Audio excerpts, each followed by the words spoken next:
Last week, I returned from a month in Jerusalem. And no matter how many times I've been there, no matter how many times I've walked its ancient stone streets, I find that I come alive there in a way I experienced nowhere else in the world. It's more than a feeling, it's a vitality that lives in the geography and in the language. It's in meeting a friend for coffee on Rachel Imenu Street, or a walk on Rehov HaNevi'im, the street of the prophets, where the words of those prophets still find their way into everyday conversation. It's in the Shema Yisrael that still opens the 6 a.m. national radio broadcast every morning, and in the Friday afternoon rush toward Shabbat, when streets are hosed down, cafes and shops close early, and a quiet serenity descends on the city. In Jerusalem, I feel the overwhelming love for our story, a story that continues to be written in sacrifice. It's not a history you learn, it's not a memory preserved in museums, but a story that lives and breathes across time to the present moment. For me, at least, every day in Jerusalem is animated by a keen awareness, a deep, visceral knowledge of a story we actually inhabit. As always, when I return to my own house, my own kitchen, my own comfortable routines, that high-definition clarity begins to recede.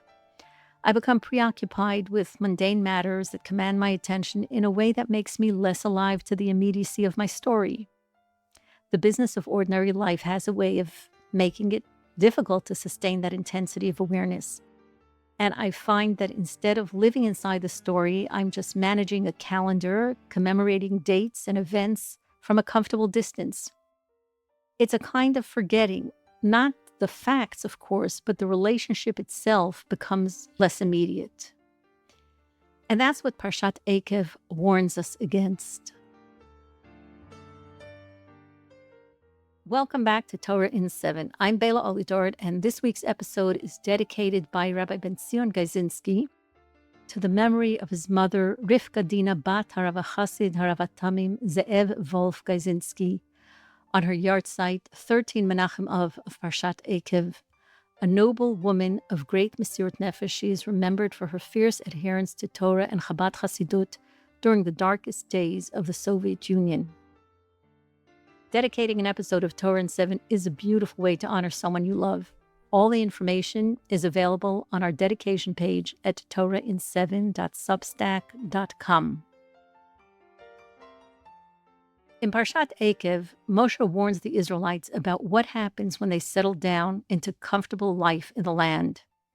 He doesn't describe forgetting as a sudden conscious choice. He describes a process. First you eat and are satisfied, then you build houses, then your wealth grows, and then your heart becomes haughty and you forget the Lord your God who brought you out of the land of Egypt. The 16th century Italian commentator Sforno makes an interesting psychological observation here. He asks, how does a person actually begin to forget?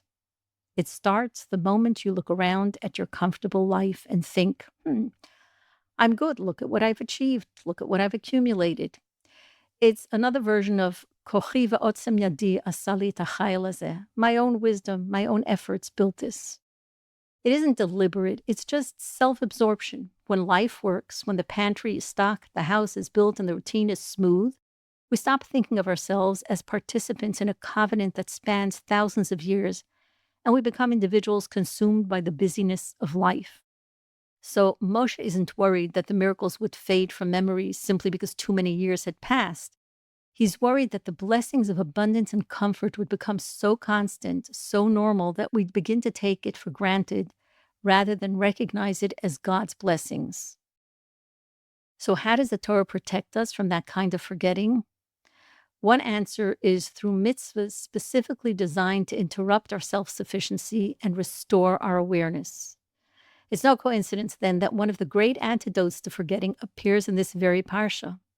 The remarkable thing is that it tells us to stop and remember when, not after an earthquake, not after crossing the sea, not after witnessing a miracle, but after the most ordinary act of all, after eating a meal. Just before Moshe warns us, beware lest you forget, he commands us, Ve'achalta v'savata uverachta Hashem Elokecha la'aretz hatovah. You shall eat and be satisfied and bless. Birkat HaMazon, the grace after meals, is more than an expression of gratitude. It's the Torah's way of interrupting the forgetfulness that comes with abundance and contentment. Think of it as a discipline of memory. But what happens when that discipline breaks down? What happens if you eat a satisfying meal and walk away forgetting to bless, as sometimes happens? Well, according to some halachic authorities, you're required to return to the table where you ate, sit back down, and say the blessing there. Why? Because forgetting means you've stopped living inside the moment. You consumed, you felt satisfied, and you immediately checked out. And halacha doesn't treat forgetting as an innocent mistake, so it asks you to retrace your steps, because the cure for forgetfulness is to re-enter the story you walked away from, to stay in the relationship. And every relationship depends on both sides remembering. Having just emerged from Tisha B'Av in the 9 days, when we mourn the destruction of Jerusalem and the pain of exile, we know what it feels like to think we've been forgotten, especially these days when so many of us feel frighteningly alone, wondering whether we have been left to fend for ourselves. The Haftorah for this week's Parsha, the second of the Shiva de Nechemta, the 7 Haftorot of consolation that we read after Tisha B'Av, opens with the prophet Yeshayahu giving voice to that very fear. Vatomer Tzion, Azavani Hashem, v'Hashem Shechechani. The Lord has forsaken me, my God has forgotten me. And God answers with words of consolation and tenderness. Hatishkach isha ula merachem ben bitna. Can a mother forget her nursing child? Gam ele tishkachna, even if she could forget. Vanochi lo eshkachech. I will never forget you. That's God's promise. This week's Parsha wants us never to forget. So the question I'm asking myself now on my return from Jerusalem is this. How do I sustain a heightened awareness even in ordinary life where memory fades and identity can lose its sharpness? How do I stay alive to the story that I've inherited, a story that's still being written? That's it for Parshat Ekev. If you'd like to go deeper, you can find more on TorahIn7.substack.com. Thank you for listening. Shabbat Shalom.